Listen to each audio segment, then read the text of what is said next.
안녕하세요. 영양사 실비아입니다. 자, 오늘은 당뇨에 좋은 음식은 따로 존재할까라는 주제를 가지고 얘기를 해보려고 합니다. 자, 이 질문의 대답을 먼저 하면 아니요라고 말씀을 드릴 수 있는데요. 환자분들께서 다시 여쭤봐도 제 대답은 똑같습니다. 자, 당뇨에 좋은 음식은 따로 존재하지 않습니다. 자, 제가 토론토에서 일했던 병원은 심장 전문 병원으로 순환기내과 선생님들하고 같이 일을 했었는데요. 자, 심혈관 질환이 있는 분들은 당뇨를 동반한 경우가 많은데 여러 가지 만성 질환을 함께 고려하다 보면 주의를 해야 하는 사항들이 꽤 많이 있어요. 예를 들면 음식과 약물의 상호작용이라든지 신장 기능이 저하된 환자의 당뇨 관리가 대표적인 예가 되는데요. 요즘은 환자분들께서 이제 정보를 얻는 경로가 굉장히 다양하죠. 그래서 인터넷 검색을 해본다든지 TV 건강 프로그램 아니면 서점에서 당뇨에 좋은 음식, 당뇨에 좋은 슈퍼푸드 등등 여러 가지 정보를 접하고 있습니다. 그러다 보니까 이제 물론 이런 정보를 많이 얻는 것은 좋은데 어떤 게 정말 나에게 도움이 되고 과학적인 근거를 갖고 있는지에 대해서 판단을 해야 되는 부분이 이제 조금 어려운 숙제로 남는 것 같습니다. 그래서 당뇨가 있는 분들이라면 굉장히 솔깃해질 만한 그러한 이제 문구들을 많이 보게 되는데요. 이제 처음에도 말씀을 드렸지만 당뇨에 좋은 음식은 따로 존재하지 않는다고 환자분들께 말씀을 드립니다. 근데 만약에 당뇨에 좋은 음식이 있다고 가정을 하면 그 음식을 평생 먹을 수 있을까요? 당연히 아니죠. 우리는 음식을 먹을 때 여러 가지 다양한 음식을 먹는 것을 좋아하지 건강에 좋다고 해서 한 가지 음식만을 먹는 것을 좋아하지도 않고 그렇게 하기도 굉장히 힘듭니다. 그래서 당뇨 관리는 건강한 식생활과 라이프 스타일의 변화가 되어야 하는 관리하는 질환이지 어떤 특효약이 있거나 특효 음식이 있는 것도 아니죠. 그래서 건강한 식생활이라는 단어는 들을 때마다 저도 되게 일반적인 단어면서도 적용하기 애매하다는 생각을 하긴 하는데요. 자, 여러분도 마찬가지라고 생각이 들어요. 그래서 이러한 건강한 식생활이라는 굉장히 일반적인 단어를 당뇨인이 따라할 수 있는 실용적인 언어로 이제 좀 바꿔보도록 하겠습니다. 잘 아시겠지만 당뇨병의 기전은 당뇨병은 인슐린 저항성 또는 췌장에서 충분한 인슐린을 분비하지 못하거나 아니면 이 두 가지의 복합적인 원인으로 인해서 혈당이 잘 조절되지 않는 상태가 당뇨병인 거죠.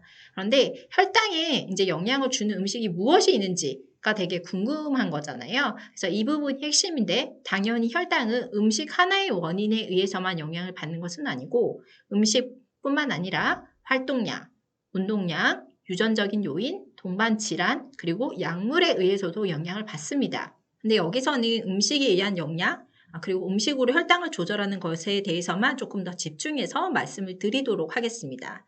자, 혈당에 영향을 주는 식품군은 세 가지입니다. 이 세 가지 식품군은 꼭 기억을 해주셨으면 좋겠어요. 자, 이 세 가지 식품군과 그 식품군에 들어있는 식품의 종류, 그리고 먹어야 하는 양만 기억하시면 특별한 음식 필요 없이 본인이 하시는 식사를 가지고 얼마든지 혈당을 조절하실 수가 있어요.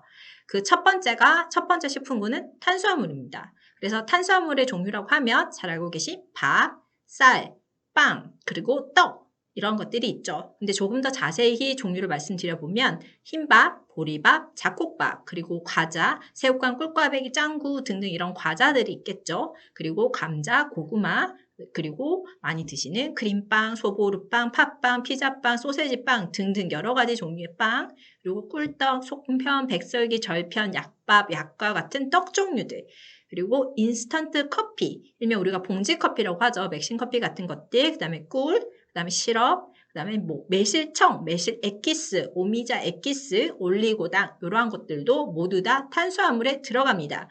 그래서 우리가 탄수화물 하면 밥, 쌀, 빵, 떡 요것만 생각하시는데 그것뿐만 아니라 인스턴트 커피 그리고 매실청, 매실 액기스, 오미자 액기스들도 탄수화물에 들어가고 이러한 식품들도 혈당에 영향을 미칠 수 있다는 것을 알고 계시면 좋겠습니다. 자, 두 번째 식품군은 과일류예요. 그래서 과일에는 당이 있다는 건 잘 알고 계실 텐데 그래서 과일을 피하는 것이 아니라 양을 조절해야 된다라고 개념을 좀 바꿔주시면 좋겠습니다. 그래서 바나나, 사과, 배, 수박, 키위, 딸기, 복숭아 등등 여러 가지 과일 종류가 과일 종류에 이제 당이 들어있고 이러한 식품군은 양을 좀 조절을 해주셔야 됩니다.